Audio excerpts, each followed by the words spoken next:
나라면 그 채널을 볼까? 성공을 기대하는 소망, 대박을 원하는 마음을 담아내려면 매회 최선을 다해 동영상을 만들어야 하는데 중요한 것은 영상의 화질이 아닙니다. 그 안에 남긴 주제와 내용 그리고 전달 방법입니다. 이것이 유튜브의 방송의 핵심이며 성공의 관건입니다. 아무리 편집 기술이 뛰어나고 영상의 수준과 화질이 뛰어나더라도 콘텐츠가 빈약하여 고객들을 만족시키지 못하면 그들의 호응을 얻을 수 없습니다. 유튜브를 클릭하는 사람은 동영상의 화려함이나 편집 기술을 보려는 게 아닙니다. 내용을 보려는 거죠.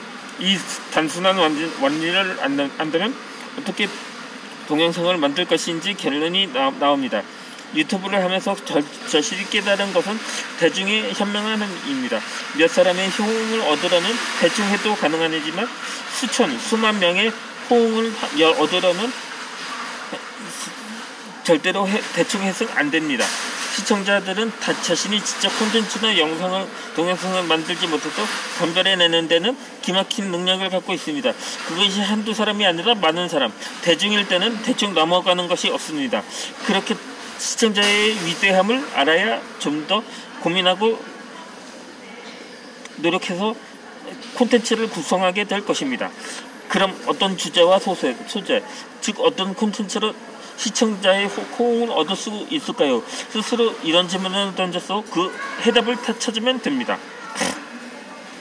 사람들이 이 동영상을 꼭 봐야 할 필요성이 있을까? 나라면 이런 채널을 계속 시청할까? 그래서 그렇습니다. 역시 역지사지해서 당신이 시청자의 입장이라면 당신의 영상을 어떻게 생각하고 어떻게 받아들일지 냉정하게 판단해봐야 합니다. 당신이 좋다고 믿는 것을 동영상에 담을 것이 아니라 시청자에게 꼭 필요한 것인지 여부를 자문해봐야 합니다. 유튜브를 하고 있는데 시청자의 호응이 적어서 고민하는 유튜버들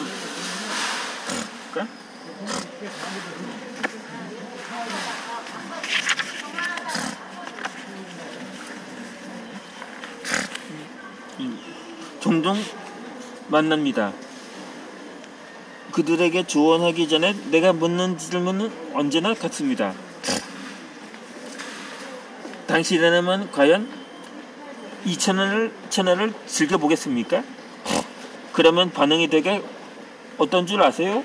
괜찮은 내용인데 사람들이 몰라준다고 대답합니다. 이것이야말로 중대한 착각입니다. 이는 마치 국밥집 주인이 국밥이 참 맛있는데 손님들의 입맛이 문제라고 하는 것과 같습니다. 그 국밥집 장사가 잘 안되면 국밥에 문제가 있습니까? 손님에게 문제가 있습니까? 마찬가지입니다. 당신의 채널에 무슨 문제가 있는지 정확한 실상을 알려면 왜 시청자의 반응이 냉랭한지를 거꾸로 생각해보면 됩니다. 즉 아무리 노력해서도 시청자가 늘지 않는다면 당신은 지금 중대한 착각을 하고 있다는 것을 인정해야 합니다. 나의 경우도 마찬가지였습니다. 방송 초기에 내 딴에는 좋은 콘텐츠로 동영상을 올린다고 생각했는데 시청자의 반응은 냉담했습니다. 그러니 나는 사람들이 뭘 모르는구만 이라면 언젠가는 알아주겠거니 하면서 내 방식으로 주제를 선정하여 계속 올렸습니다. 즉 내가 시청자에게 먹여주고 싶은 음식을 계속 제공한 셈이죠. 대중이 좋아할 음식을 만들어 제공할 생각을 하지 않고 대중의 입맛을 탓한 것입니다. 나의 방식이 잘못됐다는 것을 깨닫기까지 5개월의 시간이 걸렸습니다. 5개월 동안 늘어난 구독자 수가 고작 300명 정도였으니 얼마나 답답했겠습니까? 시청자나 상황이 답답한 게 아니라 사실은 내가 답답한 사람이었던 것입니다.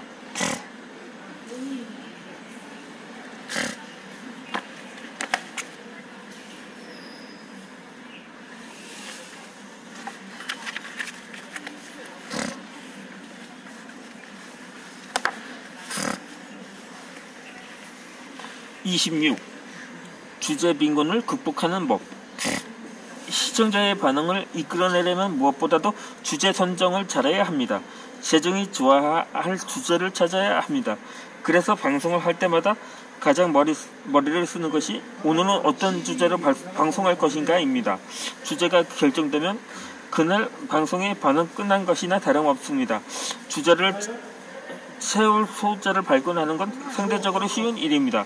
주제가 결정되면 여기저기서 소재를 찾아야 합니다. 또는 상상력을 최대한 동원하여 동영상 제작의 소재를 만들어내야 합니다. 그러고는 콘티, 즉 방송의 얼간을 작성합니다. 그 콘티에 따라 주제에 맞는 동영상을 촬영하는 거죠. 처음 채널을 열 때는 적어도 20-30개의 주제를 선정해 놓고 시작합니다. 주제를 딱 한두 개만 갖고 방송을 시작하는 사람은 없습니다.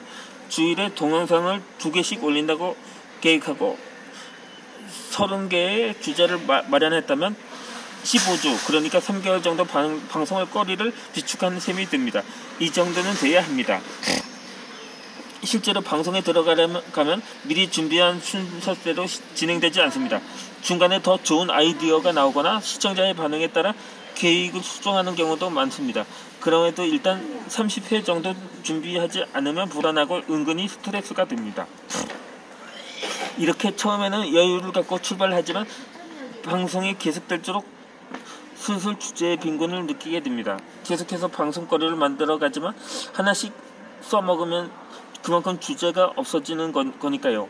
그래서 유튜브를 하게 되면 안 지나서나 무엇을 방송할 것인지 늘 주제 찾기에 골몰합니다. 유튜버의 생활은 주제, 즉 거리를 찾아 헤매는 과정의 연속이라 해도 과언이 아닙니다. 유튜브는 주제와의 싸움이라 할 수 있습니다. 그는 어떻게 주제를 찾아낼까요? 주제 빈곤을 어떻게 극복할까요? 채널의 성격에 따라 주제를 발굴하는 방법은 차이가 납니다. 여기서는 내 채널을 중심으로 설명하겠습니다. 이 요령을 당신의 채널과 비교하면서 주제를 발굴하는 데 응용하시기 바랍니다.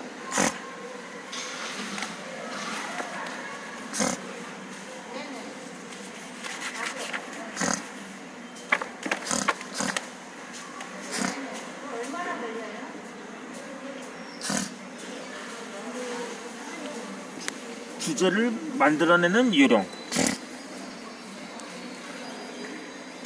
첫째, 항상 주변의 상황을 예의주시해야 합니다. 당신의 채널이 A에 관한 것이라면 그와 관련된 것을 예리하게 관찰해야 합니다. 길거리를 걷거나 지하철 안에서 친구들과 음식을 먹거나 잡담을 할 때, 심지어 여행을 떠나서도 실수 없이 안테나를 높이 세우고 내 눈으로 세상을 봐야 합니다. 나의 방송 콘텐츠는 자기개발에 관한 것이니까 그 안에는 화술도 있고 인간관계도 있고 여러 분야가 있습니다. 따라서 친구들과 만나 이야기를 나누는 순간에도 그들이 무엇 때문에 웃고 무엇 때문에 친구관계가 틀어졌는지 예민하게 관찰합니다. 어떤 모임에서 친구들이 확장대소한다면 거기서 유머 코드 하나를 끄집어냅니다. 친구관계가 틀어졌다면 나름대로 그 이유를 찾아내 논리를 만들고 화술이나 인간관계의 법칙을 만듭니다. 이렇듯 주변 상황이 주제의 바탕이 됩니다. 둘째, 시청자의 반응이나 다른 자료에서 발견합니다. 시청자의 반응이 나타나는 것이 댓글입니다. 나는 이 댓글에서 종종 좋은 주제를 발견합니다. 시청자들은 동영상에 대하여 나름대로의 의견을 댓글로 달아줍니다. 때로는 비판을, 때로는 격려를, 때로는 의견을 답니다. 그 댓글에서 주제에 대한 영감과 아이디어를 얻는 경우가 많습니다. 그것을 잘 비비고 섞어 당신만의 메뉴로 재탄생시키면 됩니다. 다른 자료에서 주제를 발굴한다는 것은 두 가지로 압축할 수 있습니다. 하나는 다른 사람의 동영상이고 다른 하나는 인터넷이나 책 같은 자료 창고입니다. 다른 사람의 동영상을 수시로 보면 기발한 내용이 많음을 알게 됩니다. 세상에는 참으로 대단한 사람이 많다는 것을 배웁니다. 누구나 자기만의 콘텐츠를 갖고 있음을 실감합니다. 그런 것을 보내려면 내가 잡아야 할 주제가 보입니다. 덧붙여 수시로 인터넷을 검색하고 관련된 책을 많이 봐야 합니다. 당연히 그 안에 당신이 캐치해야 할 주제의 아이디어가 있습니다.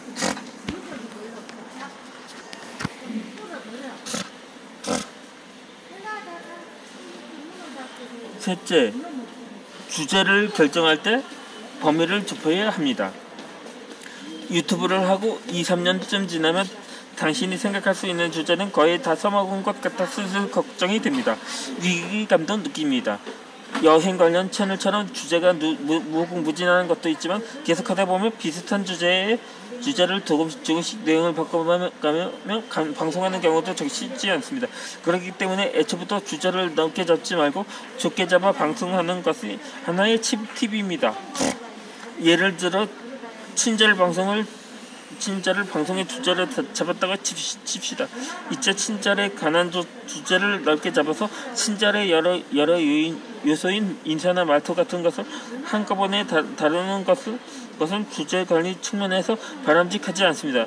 그러니까 이번 방송에서는 친절의 범위를 좁혀서 인사법 하나만 다루고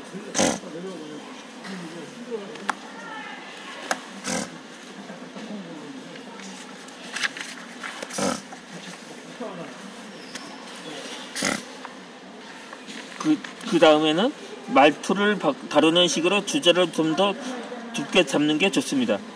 여기서도 범위를 더 좁힐 수 있습니다. 인사법 중에서도 오늘은 배꼽 인사에 대해서만 다루고 다음번에는 여성과 남성의 인사법 차이 등등 이런 식으로 주제를 잘게 세밀하게 범위를 좁혀서 다루라는 말입니다. 넓고 얇게 하지 말고 좁고 깊게 하는 것이 요령입니다. 창의와 끈질김으로 해결할 것.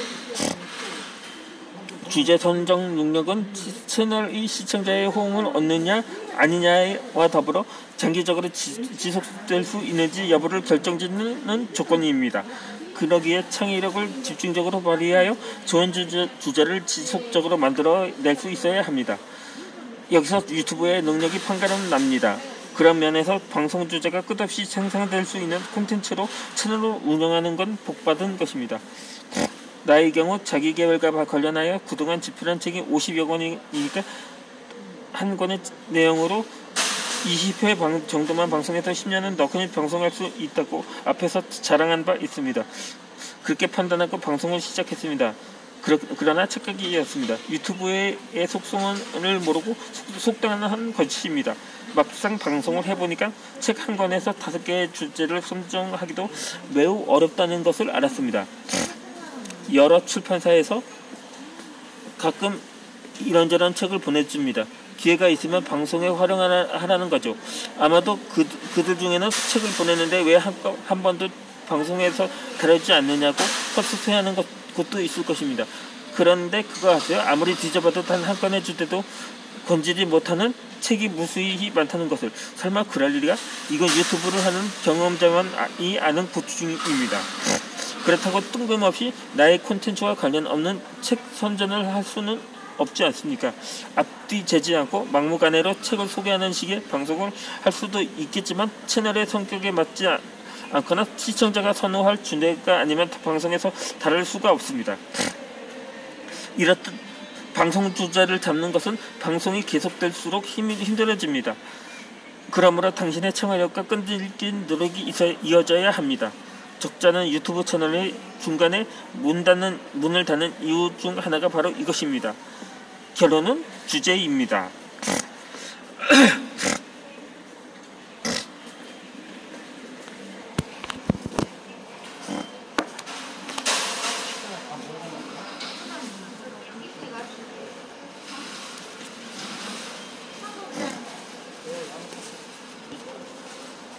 백 들어오는 거예요?